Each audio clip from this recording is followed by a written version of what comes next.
watu walikuwa na maneno kwa kocha kama viongozi, ni kwa kiasi gani mnaendelea kumsupport? Mnanionea lakini kidogo kwa kidogo mnanionea kwa sababu haya ni mambo anaongea msemaji. Naelewa, tunaomba kidogo. Tumefurahi tumeshinda basi. Tumefurahi tumeshinda. Mechi ilikuwa ngumu, mechi nzuri, mechi ya hadhi ya ligi, basi tumeshinda. Tunamshukuru Mungu.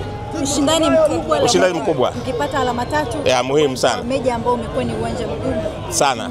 Sana. Litarajia matokeo haya. Tutarajia kushinda kwa sababu tuna timu nzuri, lakini JKT umetupa game nzuri sana. Ni game kama hizo ukienda mechi ya kimataifa angalau unaweza kushinda kwa sababu game nzuri. Mimi nataka kusikia kutoka kwako namna ambavyo Simba tumeona imebadilika, tukifananisha namna ambavyo ilianza msimu. Kama viongozi mlitengeneza maono gani kuiona Simba hii ambavyo tunaiona leo?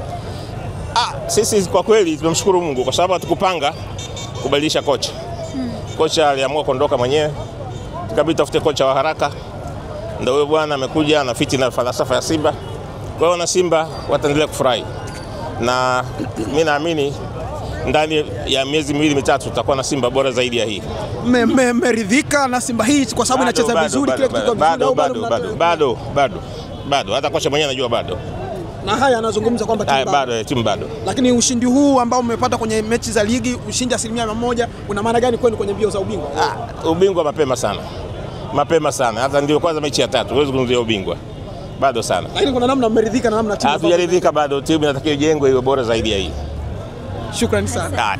Bwana, umejisikiaje ushindi wa leo? Alhamdulillah, nimejisikia vizuri sana.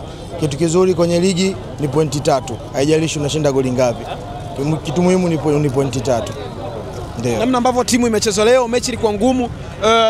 Ni kwa kiasi gani mchezo huu wa leo umeenjoy? Kila siku tunapokutana na JKT, mechi huwa inakuwaga ngumu.